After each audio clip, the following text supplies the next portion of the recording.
Novisa Fitri. I'm from management class 23C NPM 2341110 Indonesian Technocrat University. Baik teman-teman, hari ini kita akan belajar tentang 10 prinsip ekonomi mata kuliah pengantar ilmu ekonomi mikro. Oke, teman-teman, di sini udah ada yang tahu belum? Apa aja sih 10 prinsip ekonomi yang akan kita bahas? Oke, kita akan bahas satu persatu. What we'll discuss, yang pertama yaitu pengertian prinsip ekonomi, kedua tujuan prinsip ekonomi, dan yang ketiga adalah macam-macam prinsip ekonomi. Yang pertama, pengertian prinsip ekonomi, yaitu pada prinsipnya ekonomi digunakan untuk memenuhi permintaan tak terbatas dan sumber daya yang terbatas. Prinsip ekonomi juga dapat berarti pilihan yang dibuat konsumen dan faktor serta perilaku yang mempengaruhi pilihan tersebut. Konsumen ini bisa jadi setiap orang, perusahaan, organisasi, atau badan pemerintah yang menggunakan jasa atau produk dengan tujuan memenuhi kebutuhannya. Konsumen sebagai orang yang hanya akan menggunakan produk tersebut tanpa menjualnya kembali pada pihak-pihak tertentu. Kemudian yang kedua adalah tujuan prinsip ekonomi. Tujuan utama prinsip ekonomi adalah mendapatkan keuntungan sebesar-besarnya dan kerugian yang seminim-minimnya. Pada prinsipnya, ekonomi adalah digunakan untuk memenuhi permintaan tak terbatas dengan sumber daya yang terbatas. Prinsip ekonomi juga bisa berarti pilihan yang dibuat konsumen dan perilaku yang mempengaruhi pilihan tersebut. Konsumen dalam hal ini adalah orang, perusahaan, organisasi, atau badan pemerintah yang menggunakan jasa atau produk dengan tujuan memenuhi kebutuhannya. Manfaat prinsip ekonomi sendiri diantaranya bisa mengoptimalkan sumber daya yang ada untuk memperoleh keuntungan maksimal, lalu memperkecil resiko kerugian atau kerusakan, mencapai tingkat kemakmuran yang diinginkan, dan mencapai hasil kerja yang terjamin mutunya untuk memenuhi tingkat kepuasan pelaku ekonomi. Selanjutnya yang ketiga adalah macam-macam prinsip ekonomi.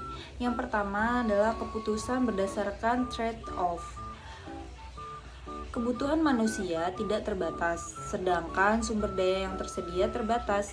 Hal ini menyebabkan manusia harus membuat pilihan dalam memenuhi kebutuhannya. Lalu yang kedua adalah opportunity cost. Opportunity cost adalah nilai barang atau jasa yang dikorbankan untuk mendapatkan barang atau jasa lain. Opportunity cost dapat berupa uang, waktu, tenaga, atau kesempatan. Misalnya, opportunity cost dari membeli mobil adalah uang yang bisa digunakan untuk membeli barang atau jasa lain, waktu yang dibutuhkan untuk merawat mobil, dan tenaga yang dibutuhkan untuk mengemudikan mobil. Lalu yang ketiga adalah marginal thinking. Marginal thinking adalah proses pengambilan keputusan dengan mempertimbangkan manfaat dan biaya tambahan dari setiap pilihan. Misalnya, seseorang yang ingin membeli barang, ia akan mempertimbangkan manfaat dan biaya tambahan dari setiap pilihan barang. Yang keempat, berpikir rasional. Manusia memiliki kemampuan untuk berpikir rasional dalam membuat keputusan. Berpikir rasional berarti mempertimbangkan semua faktor yang relevan dalam membuat keputusan. Misalnya, seseorang yang ingin membeli rumah, ia akan mempertimbangkan faktor-faktor seperti harga rumah, lokasi rumah, dan fasilitas yang tersedia. Yang kelima adalah respon terhadap insentif. Manusia akan merespon insentif baik positif maupun negatif. Insentif positif adalah sesuatu yang membuat seseorang termotivasi untuk melakukan sesuatu, sedangkan insentif negatif adalah sesuatu yang membuat seseorang tidak termotivasi untuk melakukan sesuatu. Misalnya, seseorang akan bekerja lebih keras jika ia diberi insentif berupa kenaikan gaji. Lalu yang keenam adalah aktivitas perdagangan menguntungkan semua pihak. aktivitas perdagangan akan menguntungkan semua pihak yang terlibat. Hal ini karena masing-masing pihak akan mendapatkan manfaat dari aktivitas perdagangan tersebut.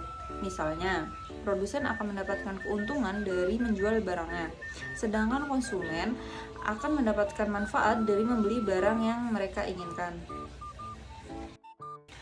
Lalu yang ketujuh adalah pasar. Pasar adalah tempat yang baik untuk mengorganisasikan kegiatan ekonomi. Pasar adalah tempat bertemunya penjual dan pembeli untuk melakukan transaksi jual beli. Pasar dapat mengorganisasikan kegiatan ekonomi dengan cara yang efisien. Misalnya, pasar dapat menentukan harga barang dan jasa secara efisien. Lalu yang nomor 8, pemerintah dapat meningkatkan hasil-hasil dari pasar. Pemerintah dapat meningkatkan hasil-hasil dari pasar dengan cara menyediakan barang dan jasa publik, mengatur persaingan, dan mendistribusikan pendapatan. Dan yang nomor 9 adalah kegagalan pasar dapat terjadi. Kegagalan pasar dapat terjadi karena berbagai faktor. Contohnya seperti monopoli, polusi, dan ketidakpastian. Lalu yang ke-10 adalah pemerintah dapat mengatasi kegagalan pasar. Pemerintah dapat mengatasi kegagalan pasar dengan cara mengatur pasar, memberikan subsidi dan pajak. Prinsip ekonomi merupakan dasar yang penting untuk memahami ekonomi. Dengan memahami prinsip ekonomi, kita dapat membuat keputusan ekonomi yang lebih baik.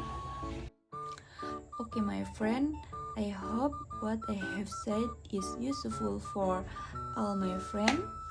Thank you. Assalamualaikum warahmatullahi wabarakatuh.